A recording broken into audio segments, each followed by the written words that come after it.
ब्रह्मा कुमारी द्वारा प्रस्तुत राजयोग के मूलभूत तत्वों के इस प्रस्तुतिकरण में आपका हार्दिक स्वागत है। यह प्रस्तुतिकरण आपको मानवता से संबंधित कुछ एक ऐसे प्रश्नों का बुनियादी और रोचक जवाब देगा जिसका इतिहास अति प्राचीन है।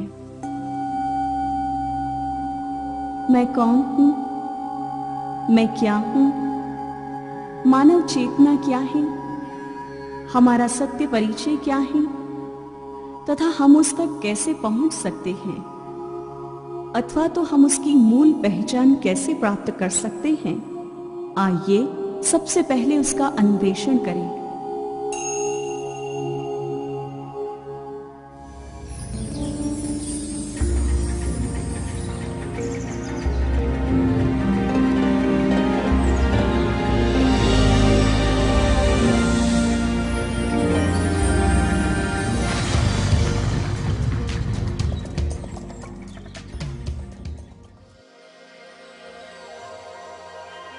जब कोई व्यक्ति दर्पण में स्वयं को देखता है तो सामान्यतः वो अपना ही प्रतिबिंब देखता है। उसे दर्पण में अपना बाह्य स्वरूप ही दिखाई देता है। वास्तव में हम जीवन पर्यंत जो कुछ देखते हैं, आवश्यक नहीं कि वो संपूर्ण सत्य ही हो। स्वयं को संपूर्ण रीति समझने के लिए अपने अंदर झांकने की जरूरत है। विश्व की समस्त धर्मसत्ताओं का यह मानना है कि मनुष्य का निर्माण दो चीजों से मिलकर हुआ है, प्रकृति और पुरुष। प्रकृति को तो इन आंखों से देखा जा सकता है, परंतु पुरुष अर्थात आत्मा एक अदृश्य सत्ता है जिसे न तो स्थूल नेत्रों द्वारा देखा जा सकता है और न ही किसी के पास इसका संपूर्ण और यथार्थ ज्ञान ही है। राजयोग के अंतर्गत आत्मा को एक अति सूक्ष्म ज्योतिर्बिंदु के रूप में दर्शाया गया है, जो इस देह को चलाने वाली एक चैतन्य सत्ता है। हमारे जीवन में अधिकांश समस्याएं इसलिए उत्पन्न होती हैं क्योंकि हम खुद के वास्तविक स्वरूप को भूल चुके हैं तथा पूर्ण रूपेण इस बाह्य जगत में लिप्त हो चुके हैं। एक ऐसी दुनिया में जो मात्र एक प्रतिबिंब या मृग तृष्णा के समान है, जिसका कोई यथार्थ अस्तित्व नहीं है। जैसे ही हमें स्वयं की वास्तविक पहचान मिलती है, दूसरों के प्रति हमारा दृष्टिकोण खुद ब खुद बदल जाता है। आत्मा की पहचान मिलते ही हम सर्व प्रकार की हदों से ऊपर उठकर जाति, भाषा, देश इत्यादि के संकुचित दायरे से बाहर निकल आते हैं। देह के धर्मों पर आधारित स्वयं को हिंदू, मुसलमान, सिख व ईसाई इत्यादि न समझ आत्मा के नाते भाई भाई या वसुधैव कुटुंबकम का भाव मन में जागृत हो जाता है। राजयोग के माध्यम से इन बातों का व्यवहारिक रूप से अनुभव किया जा सकता है तथा जीवन में एक अभूतपूर्व परिवर्तन लाया जा सकता है। यदि एक बार आत्मा की शक्ति और सुंदरता की यथार्थ पहचान हमें हो जाए तो हमारे सभी गुण, कलाएं व विशेषताएं जागृत हो जाएंगे। इसके माध्यम से सुख, शांति, प्रेम, आनंद और समृद्धि की सहज ही अनुभूति की जा सकती है। ये सब आपका इंतजार कर रहे हैं। हर मानव के ये मूलभूत गुण हैं।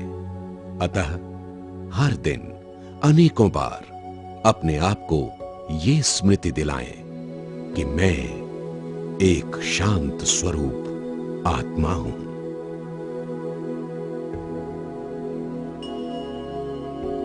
अब तक यह बात तो स्पष्ट हो चुकी है कि हम सब आत्माएं हैं। प्रत्येक उत्तर अनेकानेक नए प्रश्नों को जन्म देता है।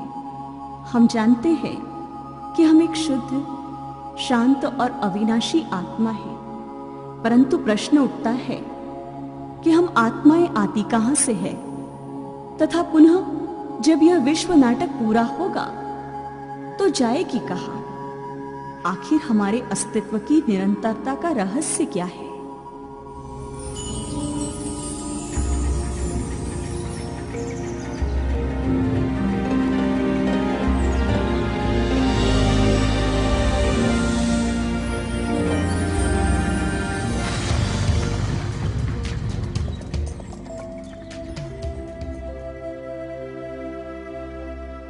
जिस तरह स्वयं को पूर्ण रूपेण जानने के लिए अपने भीतर झांकना अति आवश्यक है, वैसे ही अपने वास्तविक दुनिया का ज्ञान प्राप्त करने के लिए भी इस दुनिया से परे जाना अति आवश्यक है। इस तारों और ग्रहों की दुनिया के बारे में तो आज के विज्ञान ने काफी कुछ बताया है, परंतु इस दुनिया से परे एक दुनिया ऐसी भी है जहां पर विज्ञान नहीं पहुंच सकता। वहां तो मन बुद्धि के द्वारा ही पहुंचा जा सकता है या उसे देखा जा सकता है, क्योंकि मन एक ऐसा शक्तिशाली साधन है जो एक सेकंड में कहीं भी जा सकता है। निराकारी दुनिया आत्माओं का मूल घर है, जहां सभी आत्माएं निवास करती हैं। वो एक स्वर्णिम लाल प्रकाश की दुनिया है, जहां पर स्थूल शरीर द्वारा नहीं जाया जा सकता। अपने जिस्मानी घर का ज्ञान तो सभी को होता है, परंतु इस संसार में बहुत थोड़े लोग ऐसे हैं जिन्हें अपने रूहानी घर का ज्ञान है, या बहुत थोड़े ऐसे हैं जिन्होंने कभी उस घर के बारे में सोचा है। एक बार बुद्धि जिस चीज को समझ लेती है, मन उसकी अनुभूति सहज ही करने लगता है। जैसे ही हमें इस सत्य का बोध हो जाता है कि आत्माओं की दुनिया एक गहन शांति की दुनिया है, तो हम जब भी चाहें क्षण भर में वहां पहुंच सकते हैं। राजयोग कोई कठिन प्रक्रिया नहीं है, बल्कि अति सरल है। ये तो मात्र स्मृति की बात है। जब हम अपने मूल वतन में थे तो हम कितनी गहन शांति की अवस्था में थे। ये स्मृति ही योग है। आत्मा अपने मूल स्वरूप में एक ऊर्जा, एक ज्योति कण है, तथा इस स्वरूप में गहन शांति है। यदि इस अवस्था के बारे में हम विचार करें तो इस देह में होते हुए भी उस गहन शांति की अनुभूति कर सकते हैं। अंतरिक्ष यात्री प्रायः अंतरिक्ष की शांति के विषय में चर्चा करते हैं, परंतु उस निराकारी दुनिया की शांति तो उससे कहीं अधिक और आनंददायी है। हम जब चाहें उस शांति की दुनिया की यात्रा कर स्वयं को अथाह शांति से भरपूर कर सकते हैं। बस सदैव यही स्मृति रहे कि हम आत्माओं का घर सुनहरे लाल रंग का है, जहां सर्वत्र शांति ही शांति है।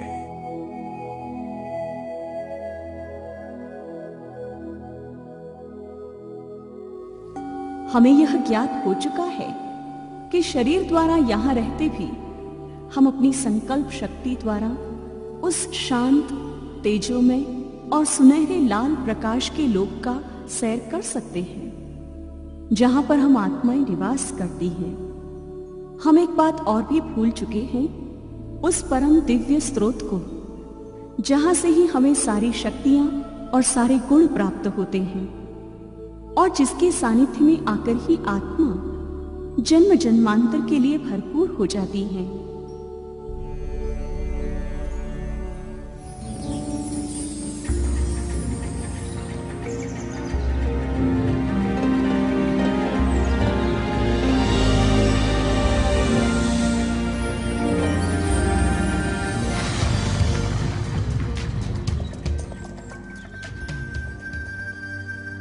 तुम मुझे कई नामों से पुकारते हो, गॉड, परमात्मा, जेहोवा, अल्लाह, शिव, शमताई।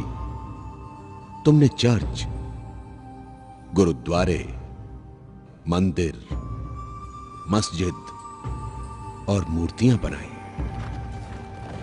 मेरे नाम पर कितने युद्ध किए तथा मुझ पर कितनी बलियां चढ़ाई।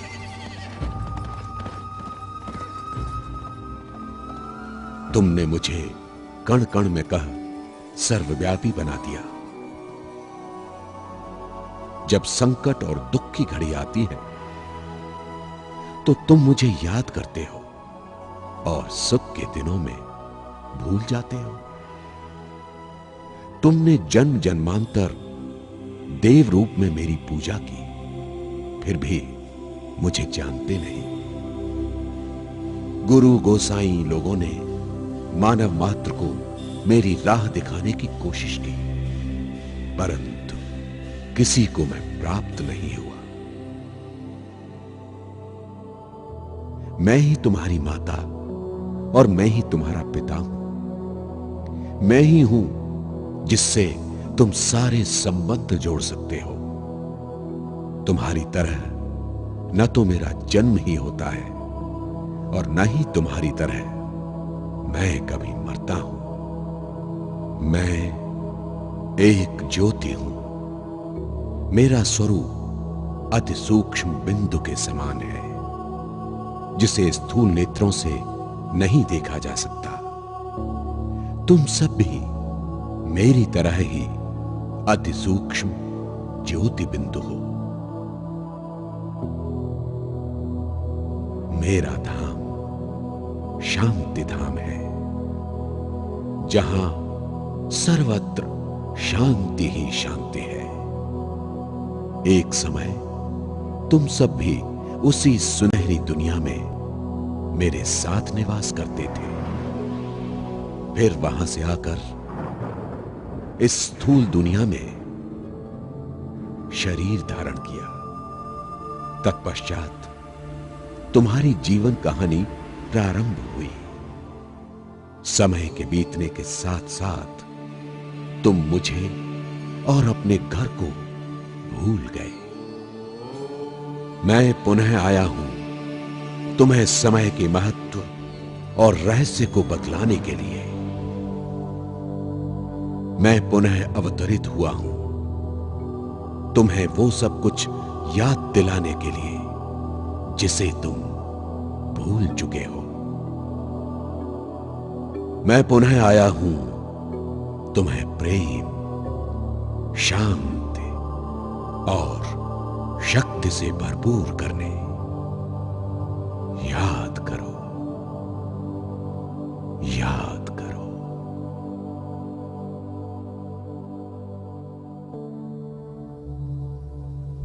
परमात्मा से हमारा अविनाशी संबंध है, परंतु उस अविनाशी संबंध की अनुभूति कैसे करें? आइए अब हम आपको पुनर्जन्म के गुह्य रहस्य की ओर ले चलते हैं कि कैसे आत्मा एक देह छोड़ दूसरा देह धारण करती है। हम आत्माएं अविनाशी हैं और हमारा यह भौतिक देह एक 3 आयामी साधन की तरह है, जिसके द्वारा ही हम अपने आप को व्यक्त करते हैं तथा इस बाह्य जगत की अनुभूति करते हैं।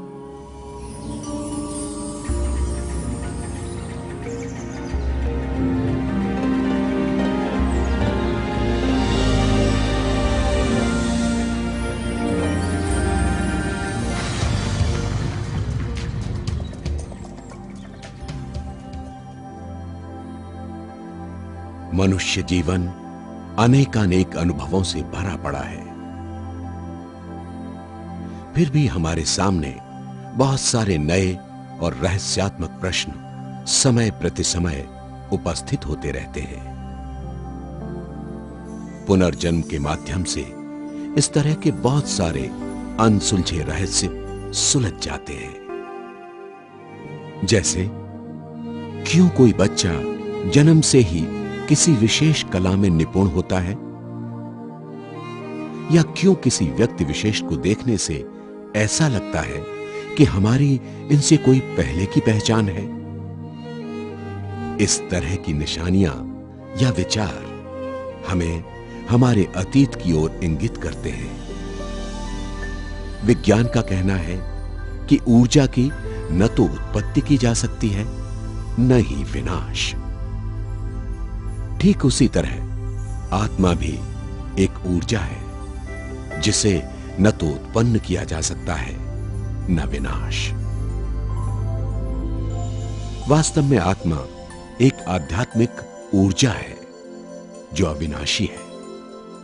आत्मा कभी मरती नहीं, बस उसका स्वरूप बदलता है।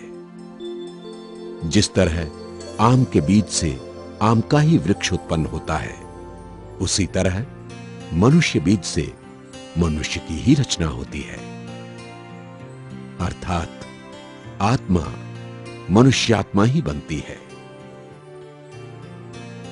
सच्चे अर्थ में कोई भी आत्मा कभी मरती नहीं, बल्कि अपने पूर्व जन्म के कर्म खाते को चुकता करने या इच्छाओं को पूर्ण करने के लिए बार बार जन्म लेती रहती है।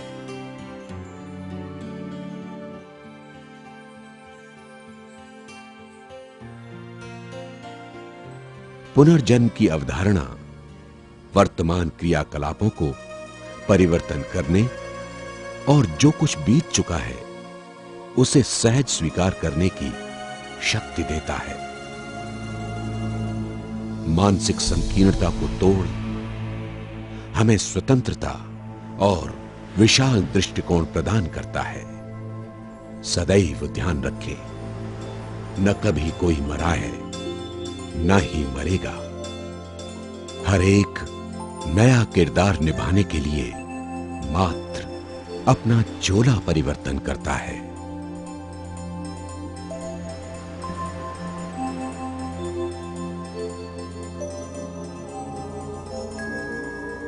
आत्मा अपने भौतिक देह के माध्यम से अनेकानेक कर्म करती है, जैसे सकारात्मक, नकारात्मक, उपयोगी, आवश्यक, व्यर्थ और साधारण। और हम जानते हैं कि हर क्रिया की समान और विपरीत प्रतिक्रिया अवश्य होती है। तो आइए हम कर्मों की गुह्य गति अर्थात क्रिया और प्रतिक्रिया के आध्यात्मिक रहस्य पर विचार करें।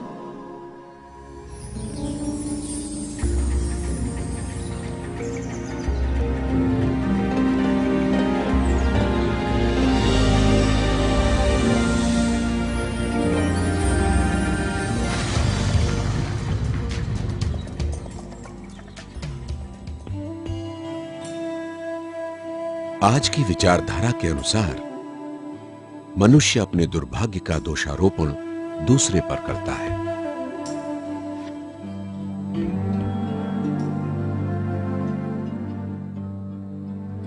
परंतु कर्म सिद्धांत अथवा कारण और प्रभाव के सिद्धांत के अनुसार यह बात स्पष्ट हो जाती है कि हमारे साथ घटने वाली अच्छी या बुरी घटनाओं का कारण क्या है, तथा अपने जीवन को श्रेष्ठ और निर्विघ्न बनाने के लिए हम क्या कर सकते हैं। न्यूटन का तीसरा सिद्धांत यह कहता है कि हर क्रिया की समान और विपरीत प्रतिक्रिया होती है। क्राइस्ट ने भी यही कहा है कि हम जो बोते हैं वही काटते हैं।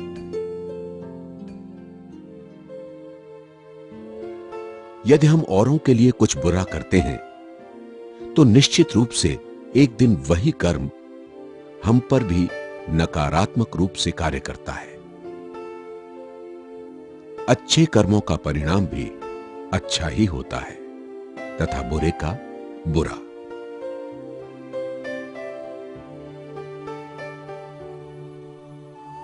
कर्म सिद्धांत को पूर्ण रूपेण समझने के लिए हमें पुनर्जन्म के सिद्धांत को समझना भी अति आवश्यक है।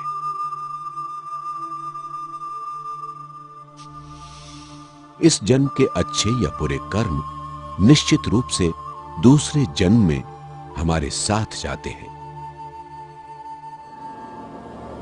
वास्तव में हमारे साथ जो कुछ भी हो रहा है वो हमारे ही अतीत के कर्मों का फल है। यदि हमें कारण और प्रभाव के सिद्धांत का बोध हो जाए तो हम अपने दुर्भाग्य के लिए किसी अन्य को दोषी नहीं ठहराएंगे, बल्कि खुशी से अपनी गलतियों को स्वीकार कर लेंगे। इसके साथ ही हम और भी बहुत सारे रहस्यों को सहज ही समझ जाएंगे। जैसे क्यों कोई व्यक्ति जन्म से ही धनवान और स्वस्थ जबकि दूसरा निर्धन और बीमार होता है। कर्म सिद्धांत का ज्ञान हमें हमारे अतीत के कर्म खाते को चुकता करने में मदद करता है तथा भविष्य के लिए श्रेष्ठ कर्म करने की सबल प्रेरणा देता है। अब हम जो भी करेंगे वही हमें भविष्य में प्राप्त होगा। स्वाभाविक रूप से जब हमारे साथ कोई अच्छी घटना घटती है तो हम प्रसन्न होते हैं, परंतु अपने साथ घटने वाली बुरी घटनाओं को हम कैसे बदलें? राजयोग हमें इसका ही ज्ञान देता है कि कैसे राजयोग के माध्यम से अपने अंदर कुछ एक विशिष्ट शक्तियों को धारण कर अपने कर्मों में परिवर्तन लाएं। कर्म का परिवर्तन ही हमारे भाग्य का परिवर्तन है।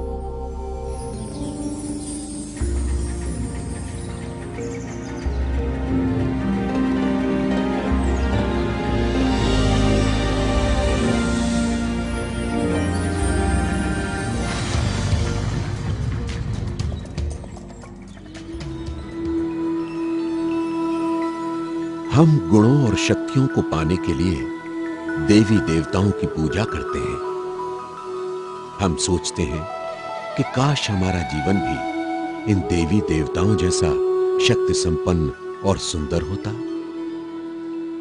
हम समझते हैं हमारा जीवन भी उन जैसा होना चाहिए, परंतु उन जैसा बनने के लिए कुछ पुरुषार्थ करने की बजाय मात्र उनकी महिमा गाकर ही संतुष्ट हो जाते हैं।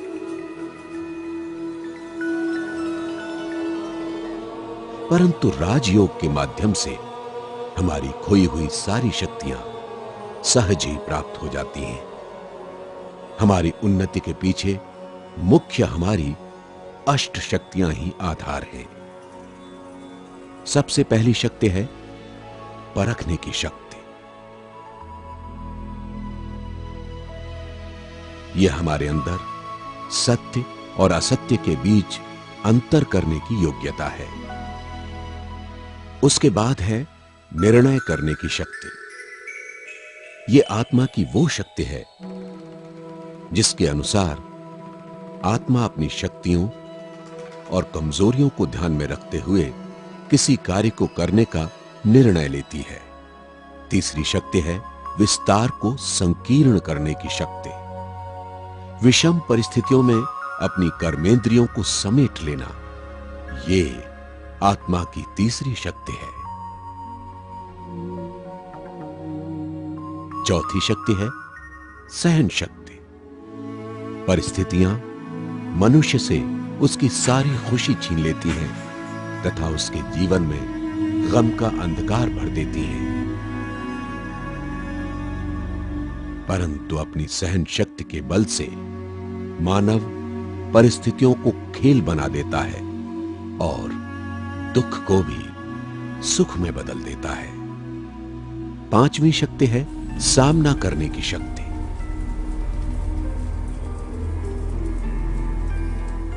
यह आत्मा की मुख्य आंतरिक शक्ति है जिसके द्वारा आत्मा सहज ही जीवन में उन्नति के मार्ग में बाधा उत्पन्न करने वाली समस्याओं से सामना करती है। जीवन के उतार चढ़ाव से डरने की अपेक्षा उसका साहस और धैर्यता से मुकाबला करती है।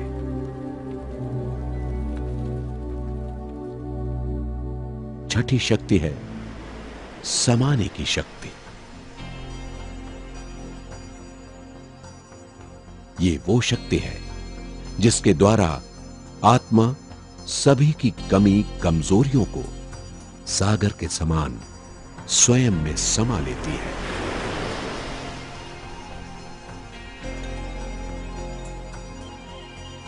जैसे सागर समस्त नदियों को अपने में समाकर भी स्थिर रहता है,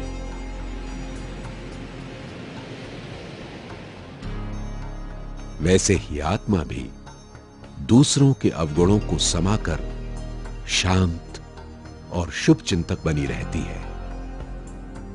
सातवीं शक्ति है समेटने की शक्ति।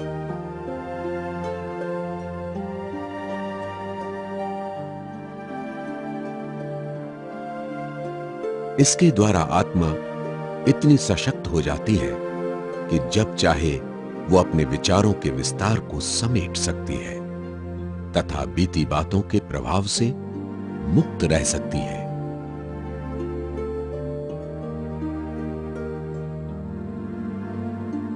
तथा उसे भूलने की शक्ति आ जाती है।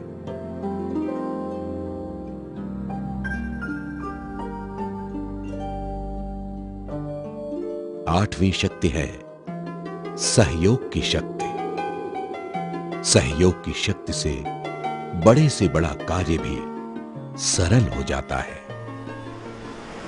राजयोग के माध्यम से सहज ही ये आठों शक्तियां हमारे अंदर आ जाती हैं तथा हमारा जीवन शक्तिशाली बन जाता है।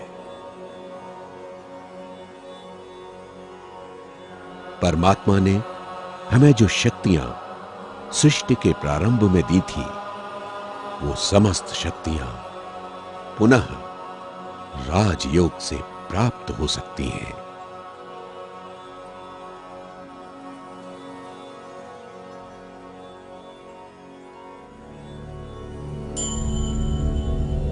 इसका आधार राजयोग है।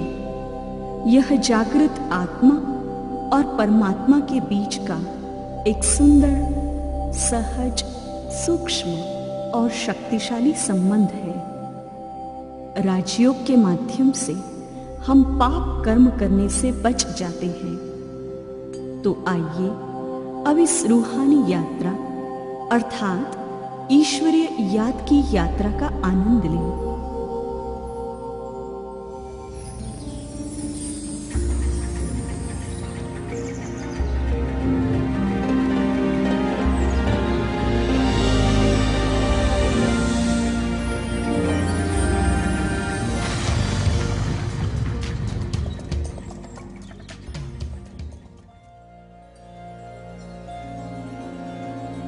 सत्य और पवित्र ज्ञान की अनुभूति ही योग है। मैं एक आत्मा हूं, अति सूक्ष्म ज्योति बिंदु हूं तथा मुझ आत्मा का पिता भी मुझ जैसा ही है, परंतु वो परम और अनंत है। आत्मा का परमात्मा के साथ मानसिक संबंध ही सर्वोच्च मानसिक अवस्था है, जिसमें आत्मा स्वयं को शांति, प्रेम और प्रसन्नता के सागर में डूबा हुआ महसूस करती है। योग शब्द सुनने से ऐसा लगता है कि यह शायद कोई बहुत ही कठिन प्रक्रिया होगी, परंतु नहीं। योग का सीधा सा अर्थ याद है। आत्मा अपने पिता परमात्मा को सच्चे मन से याद करे, यही योग है। यदि हर मनुष्य अपने अंदर गहराई से झांक कर देखे तो वो अनुभव करेगा कि उसके अंदर अपने वास्तविक घर की तथा ईश्वरीय गहन शांति के चिन्ह विद्यमान है। योग का एक अर्थ होता है उस परम अनुभूति को याद करना, जब हम अपने मूल स्वरूप अर्थात निराकारी दुनिया में सिर्फ आत्म रूप में थे, तो हम कैसा अनुभव करते थे। उस अनुभूति को इस देह में होते भी पुनः अनुभव करना, इन सभी गहरे अनुभवों का आधार ज्ञान है। ज्ञान अर्थात समझ, जो हमें इस दुनिया की हदों से पार ले जाता है। सुख और शांति हम सबका जन्म सिद्ध अधिकार है और इसे प्राप्त करने का हम सभी को प्रयास करना चाहिए। राजयोग के माध्यम से हम अपनी खोई हुई शक्तियों और गुणों को पुनः प्राप्त कर सकते हैं। राजयोग एक अति सरल प्रक्रिया है जिसे आसानी से सीखा जा सकता है, परंतु इसमें थोड़ा समय अवश्य लगता है। सभी इच्छुक भाई बहनों को ये सेवा केंद्र निःशुल्क राजयोग पाठ्यक्रम प्रदान करता है। धन्यवाद।